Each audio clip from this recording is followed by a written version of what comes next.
say Virtusa is large, it has 20,000 employees, but versus say Infosys, which has like a 200,000 employee base, right? So there seems to be this perception that smaller players like Virtusa can't ramp up, or there's like some stability that you get from the larger players.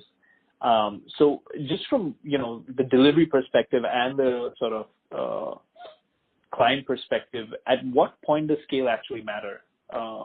When is scale a factor, if at all, and for what kinds of work? Is it important for digital work for scale to be important? I think scale in digital is actually less important. It's actually specialization. Right. So if you look at Adobe relationships like Adobe to technologies like IBM Watson, let's just say, while that cuts across the stack, but those kind of specialist skill sets, you don't need an army of 500 developers to write a platform anymore, because frankly, with a CMS like Adobe, most firms that are running sites that have 10, 20 to 100 sites, they're doing it with a 30 to 40 person dev team at the end of the day. So it's getting quality people in the door. And I actually think if I look at firms like Cognizant, or even some of the bigger guys that have 200, 300,000 people, they're frankly losing business because they don't have that specialist skill set, or if they do, to be honest with you, the quality of the individuals that are on the roles are just not at the same par with some of the guys that are really specializing, like Virtusa. Got it. And but you said scale is not important for digital. Is it still a factor for some traditional, say, app dev work or infra work?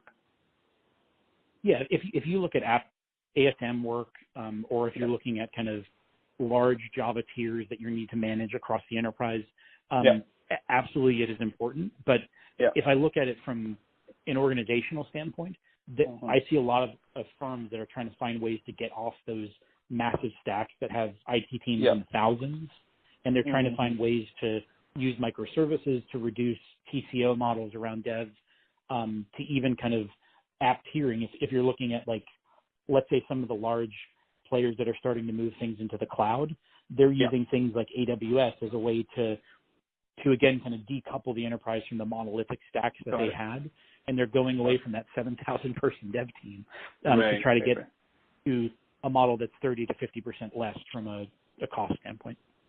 Got it. Thanks a lot, Adam. Just one last question before I let you go. We're trying to understand the consulting business of Virtusa. Typically, what kind of consulting do they do, and is it all flowing through from their other project work, or is it something, it's a practice that goes out and gets new logos and client work on its own? Are we talking U.S. market or global here? Just so I U.S. market, I guess. Yeah. I mean, both would be helpful, but like with a focus on U.S., I guess. Yeah, I would say the majority of the work would be coming from existing, but there is definitely a new logo acquisition element. But if I look at consulting as a percentage of book, it is not the revenue leader, obviously. It's more as an ancillary service where you might be providing a BA in a program, and that would be considered consulting in some practices and programs, depending on what we're doing. So, sorry, I guess to make it more explicit, is there a consulting first approach anywhere in any accounts, or is it all flow through from project work? No, there absolutely is a consulting first approach, and it's also in areas like innovation, again, to speak to publicly available information. The group that is called X Lab, as it's branded now, is an area that may not be pure play consulting, but if you think about the good old fashioned test and measure before you, let's say, buy the entire hollow, that's an area where there is a lot of traction that's happening, and I think it's a different brand of consulting, but it is in some form, because you're testing an idea. You might be applying human-centered design thinking to that idea, and that might be something where you test 20 ideas before you actually build the system. So I think there is areas like that for sure where traction is being gained, and that is acting as a tip of the spear and a door opener. Got it. Okay, so got it. But it's predominantly flow through work, and then there's some consulting flow through, basically.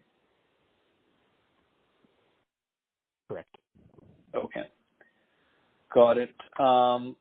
thanks a lot, Adam. This was really helpful. If you could just quickly fill out the traditional breakup revenue for the Tier 2 ID service providers, that would be extremely helpful. And if you have any questions, please let us know through JLG. We'd be happy to answer. Sounds good. Okay. Thanks a lot, Adam. We might get back to you with follow-up questions, but this is good for now. Thanks a lot for your time. All right. Thank you. Bye. Thanks. Have a good night.